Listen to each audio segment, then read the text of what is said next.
warahmatullahi wabarakatuh. Adil Kak Talino, Bacuramin, Kak Saruga, Basengat, Kak Jubata. Om Swastiastu, Namo Buddhaya, Salam Kebajikan. Halo semuanya, perkenalkan nama saya Fitri, anggota TPPKK Desa Kompas Raya, Kecamatan Pinang Utara, Kabupaten Melawi. Pada hari ini, kami akan melaksanakan kegiatan penyuluhan dengan tema Keluarga Indonesia Sehat Tanpa Narkoba di SMA Negeri 1 Pinang Utara. Ikut yuk!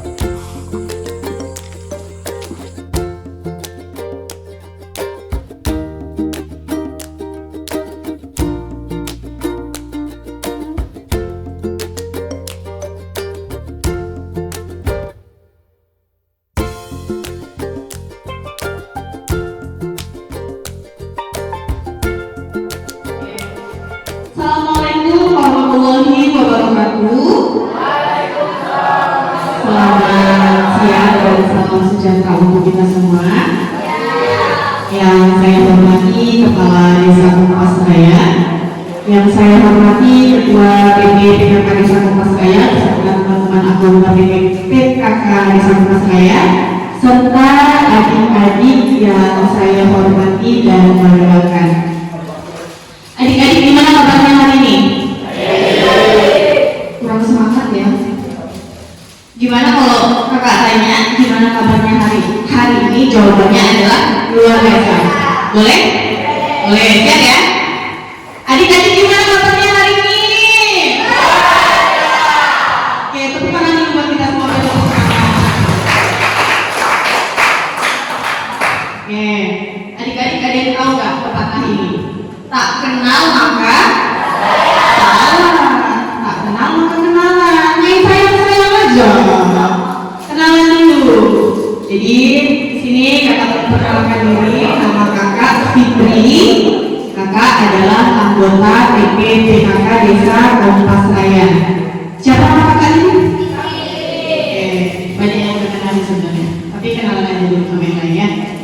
Oke, baik. Jadi pada kesempatan siang ini kakak akan menyampaikan penyuluhan tentang keluarga Indonesia sehat tanpa narkoba. Ada yang tahu narkoba itu apa? Ada yang tahu tuh? Hah? Obat-obat terlarang. Ada lagi? Apa? Larang betul. Ada lagi? Lagi? Oke, jadi narkoba adalah singkatan dari narkotika, psikotropika, dan zat adiktif lainnya. Jadi secara garis besar, narkoba adalah zat dan obat-obatan yang berasal dari tanaman maupun bukan tanaman, baik sintetis maupun semi-sintetis, yang ketika digunakan secara tidak benar dapat merusak kesehatan, lalu mengganggu pola pikir dan perilaku sehingga dapat menyebabkan kerusakan pada masa depan kita semua.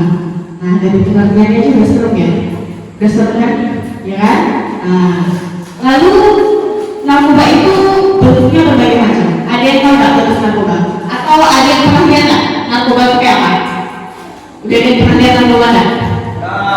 Yakin? Yakin? Jadi ada yang tahu nggak bentuk narkoba itu gimana sih? Tadi pengertiannya kan udah dikasih. Bentuknya ada yang pernah lihat nggak? Nggak ada. Udah pernah lihat? Gimana bentuknya? Warna putih. Terus? Masuk garam. Oh, serbuk. Ah, ada lagi? Udah pernah lihat narkoba loh? Seperti pil, betul. Lagi? Oke, baik. Betul semuanya betul. Jadi narkoba itu bentuknya bermacam-macam. Mulai dari pil, ya, serbuk tadi, betul, cairan, ada juga asap dan lain sebagainya. Nah, lalu pengertiannya sudah, bentuknya sudah tahu ya, pil, serbuk, cairan, asap dan lain-lain. Narkoba juga jenisnya berbagai macam. Yang pertama ada ganja. Ganja itu adalah salah satu jenis narkotika yang berasal dari pintar ya, berasal dari tanaman yang ketika digunakan akan dari penggunanya, menimbulkan efek kegembiraan dan rasa tenang. Itu yang pertama. Lalu yang kedua ada jenis apa ya? Udah pernah dengar belum? Udah pasti teman-teman adik-adik semua ini familiar sama sound di TikTok. Jadi tahu coba apa? Betul, coba nyanyi yuk. Garam Cina. Kalaupun tidak kena, yang penting bagi rata. Familiar? Di dalam lagu tersebut disiramkan salah satu bentuk narkoba, yaitu sabu-sabu. Betul. Jadi sabu-sabu merupakan narkoba jenis psikotropika yang ketika digunakan itu akan menimbulkan efek euforia atau kegembiraan. Jadi ketika si pemakai itu memakainya dia merasa gembira, merasa tenang. Jadi punya masalah apapun ketika dia menggunakan narkoba itu hilang. Itu. Lalu selanjutnya ada jenis ekstasi. Ekstasi itu adalah narkotika yang berbentuk apa? Kalau ekstasi, pil. Ekstasi itu berbentuk pil. Jadi ganja dari tanaman, sabu berbentuknya kristal, ekstasi berbentuk pil. Kalau ekstasi ini efek penggunaannya adalah menimbulkan halusinasi. Jadi ketika dia menggunakan nanti dia yang kucing kayak cewek gitu. Ini menimbulkan efek halusinasi. Lalu yang selanjutnya adalah ini semuanya sudah pasti pernah lihat jenis narkoba yang ini. Semuanya pasti pernah lihat. Dia pernah pakai jenis narkoba yang ini. Pasti nggak nyangka kalau ini termasuk dalam golongan narkoba. Apa itu? Rokok. Pasti udah pernah lihat, udah pernah coba. Benar nggak? Benar.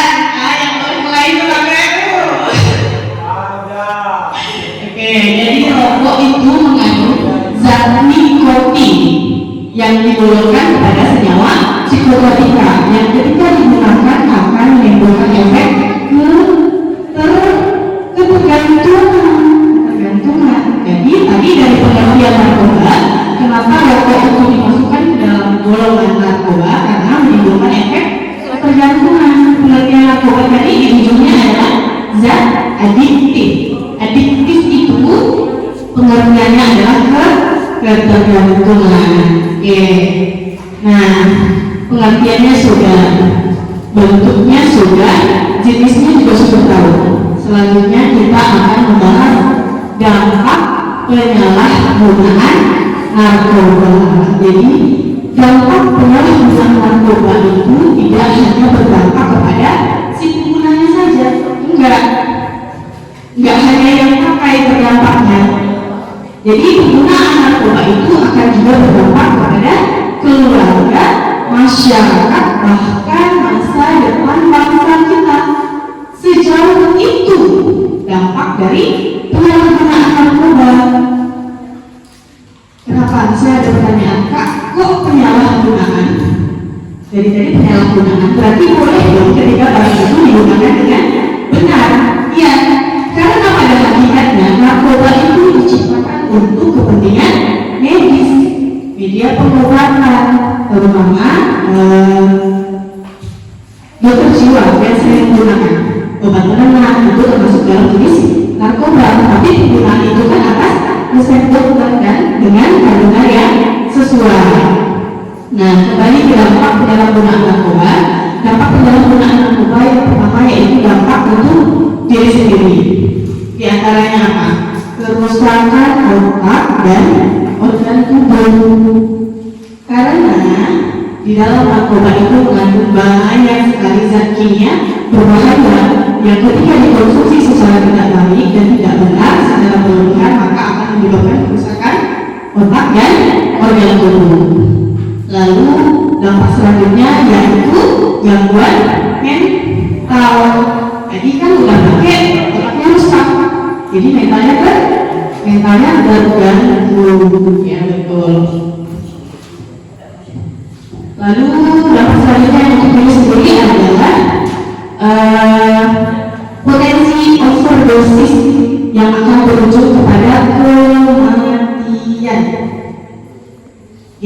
penggunaan secara berlebihan itu akan berpotensi overdosis. Biasanya orang overdosis akan berujung kepada kematian. Ada lagunya, kayak saya punya jalannya ya, jadi terus nggak apa-apa. Ada lagunya. Mungkin ini Gen Z atau udah Gen apa nih? Masih Gen Z ya? Masih Gen Z. Lagunya gini.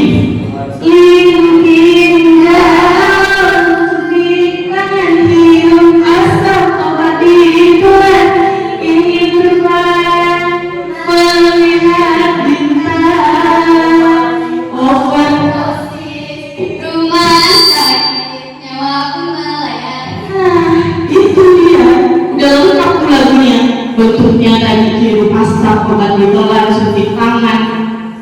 Iya, itu dampak kepada diri sendiri. Ujung-ujungnya apa? Overdosis, rumah sakit, nyawa pun melayang, ya kan? Mau? Ada yang mau? Enggak, jangan ya. Oke, itu dampak kepada diri sendiri. Selanjutnya kita akan membahas dampak untuk keluarga. Dampak untuk keluarga. Jadi salah satu dampak penyalahgunaan narkoba dan berdampak kepada keluarga yang pertama yaitu menghilangnya kepercayaan dari orang tua. Ya kan? Ini anak-anaknya nih pamit dari sekolah pamit dari rumah pergi kemana? Ke sekolah. Sekolah itu tujuannya sebenarnya apa? Belajar. Tapi sampai di sini ngapain misalnya? Bolos. Pas bolos ngapain nggak? Ngerokok. Iya nggak ya cowok nih? Bolos terus nggak? Ngerokok. Nah, jadi ketika ketahuan sama orang tua, percaya orang tua mau menghilang sama kita. Pergi sekolah, yakin nggak pergi sekolah nih? Nanti kayak kemarin, ya kan? Itu menghilangnya kepercayaan dari orang tua kita. Lalu selanjutnya yaitu beban ekonomi dan moral. Kenapa Kak? Kok bisa jadi beban ekonomi? Rokok mahal nggak? Mahal. Sekali makan siang kalau di sekolah berapa? 10.000. Rokok ada nggak yang sebungkusnya 10.000? Nggak ada. Kok tahu?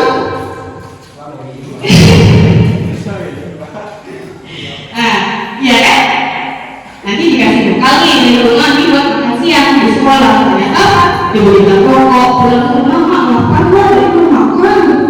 Ya kan? Itu bukan ekonomi. Itu hanya rokok. Tapi ketika yang kecanduan betul-betul kecanduan narkobanya, ketika ketahuan orang tua sayang kan? Oh, aku mau anakku sembuh, direhab mahal lah ya, ya. Walaupun ada yayasannya, tapi rehab itu mahal. Kenapa? Penyalahgunaan narkoba itu berdampak kepada menjadi beban ekonomi keluarga. Ya. Selanjutnya akan memicu konflik di dalam keluarga. Ya. Kenapa Kak? Gitu kok bisa memicu konflik? Nanti misalnya adik-adik nih ada yang kecanduan narkoba, terus orang tuanya tahu, orang tuanya akan saling menyalahkan. Kamu nih, kan kamu di rumah, kata ayahnya kan, kamu di rumah tuh nggak bisa lihat anaknya, kenapa anak harus sampai kayak gitu kan? Nah nanti ibunya juga, loh kamu kan nggak bantu aku untuk mendidik anak-anak. Ya itu memicu konflik di dalam keluarga. Halo.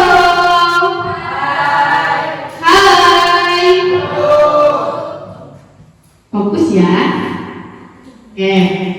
Selanjutnya, tadi kan dampak untuk diri sendiri sudah, dampak untuk ke keluarga sudah. Terus selanjutnya itu dampak untuk masyarakat dan bangsa kita. Apa dampaknya? Menurunnya produktivitas.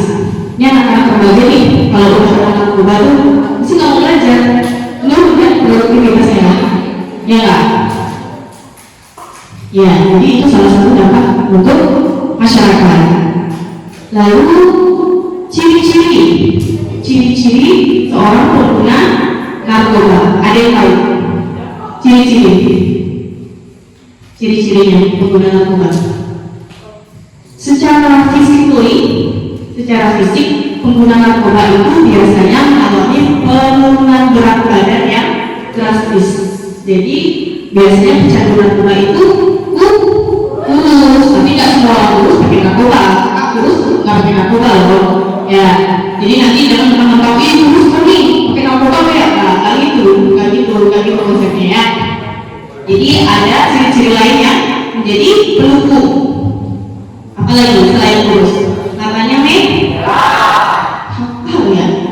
matanya merah, terus mukanya pucat, lalu perubahan dari pola perilakunya berubah, tiba-tiba temperamen, emosinya tidak terkontrol, juga terjadi perubahan pada pola makan dan pola tidur.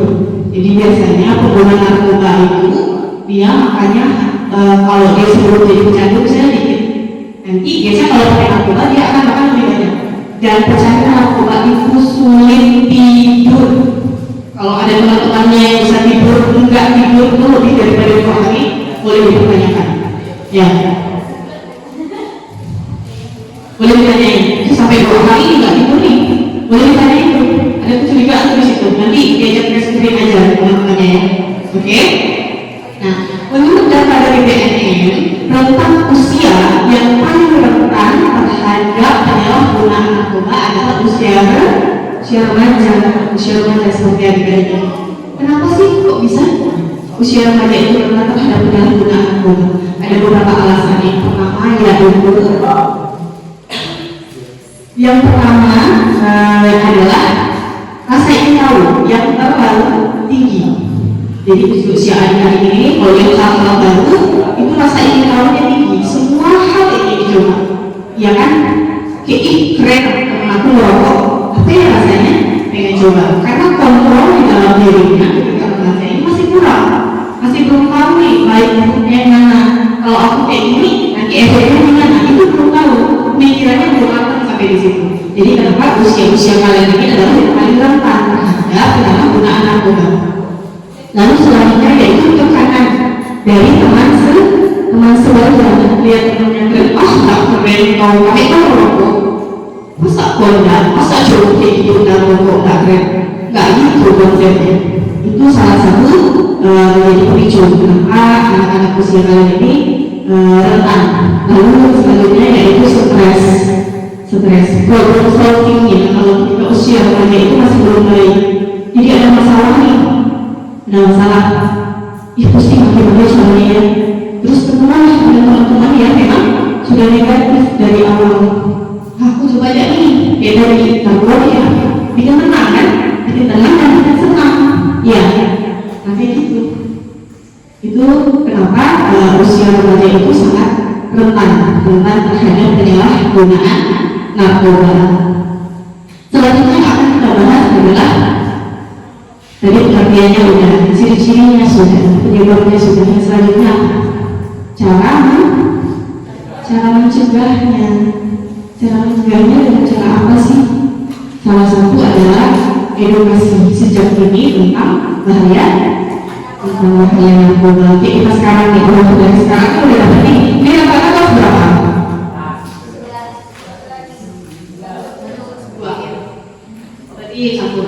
Dari SMA udah dapat ilmunya, narkoba itu jenisnya seperti ini. Ketika dipakai dampaknya seperti ini. Itu adalah salah satu upaya dalam pencegahan penyalahgunaan narkoba. Lalu selanjutnya meningkatkan komunikasi di antar keluarga. Jadi adik-adik, komunikasi itu sangat penting di dalam keluarga. Nanti ketika ada masalah di sekolah gitu ya, sampai ke rumah ceritain, terbuka dengan orang tua, bangun komunikasi dengan orang tua. Jangan malu, nggak boleh malu. Ini biasanya yang malu ngobrol sama orang tua itu anak cowok, ya kan? Kalau punya masalah dipendam, terus jadi kan cowok, masa aku cerita sama mama, masa aku cerita sama ayah, malu dong, nggak gitu. Komunikasi itu penting karena adik-adik ini hitungannya masih kecil, jadi permasalahan masih belum mampu menyelesaikannya sendiri. Solusinya apa? Cerita sama orang tuanya, itu tanggung jawab orang tua, ya. Itu salah satu upaya untuk mencegah penyalahgunaan narkoba di kalangan remaja. Lalu selanjutnya apa? Memperkuat iman, sholat, ngaji, ya kan? Nanti hatinya tenang, jadi tidak perlu narkoba kalau ada masalah. Ya, halo, masih fokus ya? Lanjut lagi? Lanjut ya, lanjut lagi. Nah, itu tadi memperkuat iman. Jadi ketika punya masalah, tadi misal ngomong sama orang tuanya masih belum berani nih, sholat. Kita nafas kita aja, Tuhan yang kasih. Jangankan hanya masalah sepele, kita bernafas aja, itu Tuhan yang kasih. Jadi ketika kita punya masalah, sampaikan sama yang punya dunia. Ya Allah, kayak gini. Tidak pernah coba, udah wudhu, sholat tenang. Tidak harus narkoba aja. Sholat atau sembahyang itu tidak bayar, gratis. Bahkan dapat pahala. Betul. Jadi itu adalah beberapa upaya untuk mencegah penyalahgunaan narkoba. Oke, pembahasan kita cukup sampai di situ. Sekarang gantian adik-adik, ada yang mau ditanyain nggak?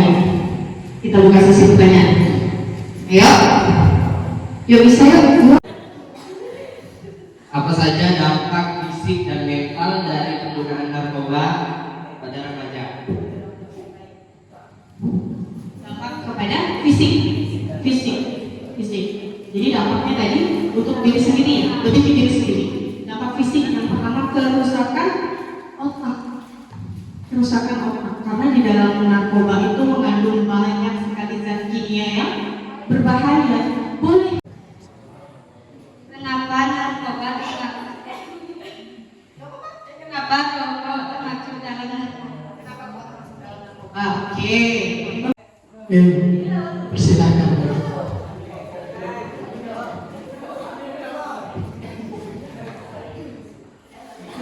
Perbanyak edukasi, sering-sering berkomunikasi dengan anggota keluarga dan juga memperkuat iman.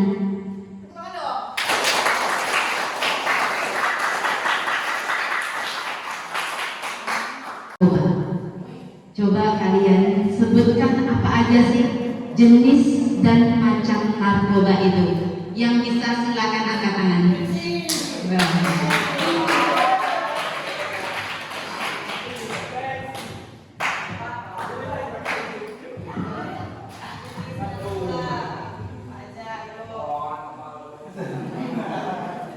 Jenis narkoba adalah sabu, ganja, rokok,